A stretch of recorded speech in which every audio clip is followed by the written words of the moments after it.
আমার হাতে যে প্রজেক্টটি রয়েছে এই প্রজেক্টটির মাধ্যমে ঘূর্ণয়ন গতিকে পরিবর্তন করা যাবে।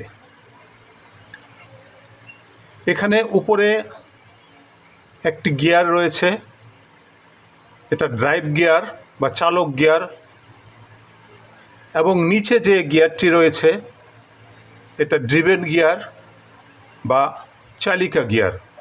মাঝখানে যে দুটি গিয়ার রয়েছে এই দুটি আইডেল গিয়ার। এখানে একটি লিভারের মাধ্যমে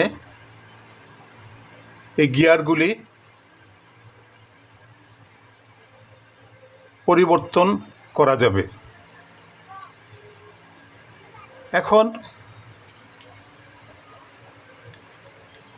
যখন আমি উপরের যে ড্রাইভ গিয়ারটি ডান দিকে ঘোরাবো তখন নিচের ড্রাইভ গিয়ারটিও একই দিকে ঘুরবে।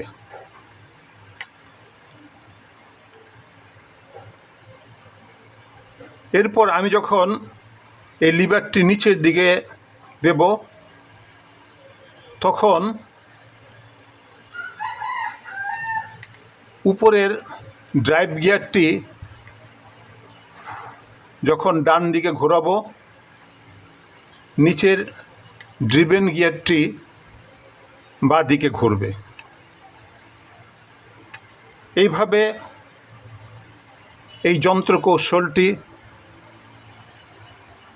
বা মেকানিজমটি কাজ করবে।